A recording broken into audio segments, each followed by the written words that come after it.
Sejahtera buat saudara-saudara sekalian, dan kembali saudara bertemu dengan saya Pendeta Ezra Soru. Dan saudara-saudara, pada kesempatan ini saya ingin menjelaskan atau membantah sejumlah pandangan yang diungkapkan atau dikatakan oleh seorang ustadz yang mengaku sebagai mantan pendeta atau mantan rektor STT Calvinis atau bahkan mantan rektor salah satu universitas Kristen di Papua. Orang yang saya maksudkan ini adalah Ustadz Muhammad Yahya Waloni. Nah, tentang Ustadz ini, saudara, saya mendengar nama dia ini kira-kira 2 atau 3 tahun yang lalu. Ada orang menceritakan pada saya tentang Ustadz ini dan mengatakan bahwa Ustadz ini menyerang kekristenan secara luar biasa. Lalu saya ditunjukkan CD-CD dia, ceramah-ceramah atau khotbah-khotbahnya dia yang menyerang kekristenan itu. Lalu saudara, saya lalu penasaran dengan orangnya ini, dan saya lupa dari mana, pokoknya saya lalu mendapatkan nomor HP dia. Saya dapat 3 nomor HP-nya. Dan lalu saya kontak dia. Awalnya saya kontak dia begitu emosional dan marah-marah, membentak saya dan sebagainya. Dan saya sudah perkenalkan bahwa saya adalah Pendeta Ezra Soru dari Kupang, tapi dia tetap tidak mau percaya dan dia terus marah-marah. Saya juga jadi bingung mengapa dia marah-marah, tapi setelah itu saya jelaskan, saya ini sekali lagi Pendeta Ezra Soru dari Kupang ETT. Lalu setelah itu dia minta maaf karena dia mengira bahwa saya adalah salah satu orang Islam yang sering menteror dia karena tidak percaya bahwa dia dari Islam. Nah, lalu dari omongan itu dan juga SMS-SMS selanjutnya, saya menantang dia untuk berdebat dengan dia. Saya beritahu dia bahwa saya sudah nonton CD-nya dan sebagainya, dan saya bisa menjawab omongan-omongan dia di dalam CD itu. Saya tantang dia debat 1 lawan 1, dan dia setuju, saudara. Saya tantang di Kupang, tapi dia tidak mau. Lalu dia mengatakan bahwa bagaimana kalau di luar Kupang, di Surabaya, di salah satu masjid di Surabaya, nanti teman-temannya yang akan jadi panitia di masjid itu. Dan saya pun menyanggupinya. Saya lalu diperkenalkan dengan salah seorang pengurus masjid Surabaya itu. Dan setelah itu ditentukanlah tanggal untuk debat saya lawan Yahya Waloni ini. Tapi saudara, saya tunggu tidak ada kabar. Kira-kira kurang 2 minggu dari rencana perdebatan itu, saya coba kontak Yahya Waloni ini ke 3 nomornya. Ternyata 3 nomornya sudah tidak aktif semua, saudara.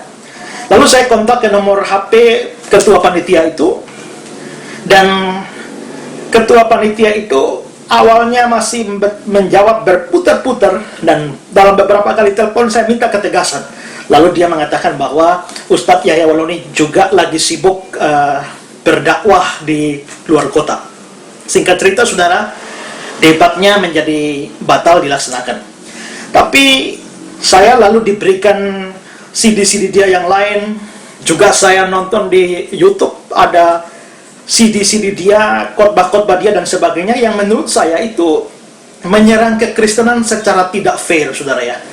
Dan bahkan kesan sekilas saya bahwa orang ini jauh dari apa yang disebut sebagai pintar. Menurut saya dia bodoh. Sekalipun dia katakan bahwa dia mantan pendeta, dia mengatakan bahwa dia kuasai bahasa Ibrani, mantan rektor STT Calvinis, menurut saya dari omongan-omongan dia tidak menunjukkan ada ciri-ciri bahwa dia seperti itu. Jadi saya tidak tahu apakah dia bohong atau bagaimana. Pokoknya saya sendiri melihat tidak ada ciri-ciri yang menyatakan itu. Tapi saudara, pada kesempatan ini saya ingin menanggapi beberapa omongan dari orang ini di dalam VCD Islam Meruntuhkan Iman Seorang Pendeta yang saya tonton di YouTube. Dan saya akan menanggapi apa yang dia katakan ini di dalam beberapa seri. Dan kali ini saya akan membagikan beberapa, dan lain kali akan saya sambung lagi. Nah, saudara-saudara, beberapa poin akan saya bicarakan. Poin yang pertama adalah tentang tudingan dari Yahya Waloni ini bahwa Kristen itu tidak mempunyai nilai apa-apa. Nah, apa maksud dia dengan Kristen tidak punya nilai apa-apa? Saya akan cuplikan omongannya orang ini, dan saudara perhatikan baik-baik, dan setelah itu akan saya bahas. Perhatikan kata-kata dari Yahya Waloni ini. Nah, ini yang memotivasi saya. Dari sisi aksiologi, saya katakan Kristen tidak punya nilai apa-apa. Manusia Kristen, di situ banyak kemaksiatan terjadi. Mari kita buktikan. Contohnya waktu saya masih hidup sebagai pendeta. Di Sangir, tempat kelahiran saya, kampung halaman saya, pendeta-pendeta itu tidak berani naik mimbar kalau tidak minum cap tikus. Harus tahu itu cap tikus supaya wawasan kita di dalam budaya Indonesia ini kuat, ya. Kita akan memahami minuman-minuman keras yang ada di negara kita. Bagus. Karena memang Belanda meninggalkan Kristen supaya umat manusia ini semua rusak di Indonesia. Cap tikus itu adalah enau, kemudian dia dimasak, ya. Uapnya itu disaring dan itulah jadi cap tikus. Makanya kalau orang Manado minum itu langsung jadi tikus, masuk got. Alias mabuk, ya. Nah, pendeta terbiasa dengan hal ini. Pendeta terbiasa dengan hal ini. Nah, saudara sudah mendengar kata-katanya dan dia mengatakan bahwa Kristen tidak mempunyai nilai apa-apa. Selanjutnya dia memberikan buktinya bahwa di kampung dia itu pendeta-pendeta sebelum berkhotbah itu lalu minum mabuk, minum cap tikus dan sebagainya. Dan itu dia pakai sebagai bukti. Dia mengatakan dan pendeta-pendeta semua terpengaruh dengan ini. Dan itu dia ungkapkan. Cerita itu disampaikan dalam rangka pembuktian kata-kata dia sebelumnya bahwa Kristen tidak mempunyai nilai apa-apa. Saudara, saya akan menanggapi ini dengan dua hal, saudara. Pertama, kelihatannya orang ini tidak bisa membedakan antara ajaran agama dan perilaku umat beragama. Bahwa ada pemeluk agama tertentu yang melakukan sejumlah kesalahan, sejumlah dosa atau sesuatu yang jahat sekalipun, saudara, tapi itu tidak bisa dijadikan patokan untuk menyalahkan agamanya. Kita harus melihat dulu apakah agama yang bersangkutan itu mengajarkan sesuai dengan perilaku umatnya itu atau tidak. Atau agamanya mengajarkan yang lain, tapi pemeluk agama itu melakukan yang lain. Dan dengan demikian, pemeluk agama itu sementara melakukan sesuatu yang menyalahi ajaran agamanya. Ini mesti dibedakan, saudara. Karena bisa jadi apa yang dilakukan oknum itu melawan agama dia, melawan ajaran agama dia.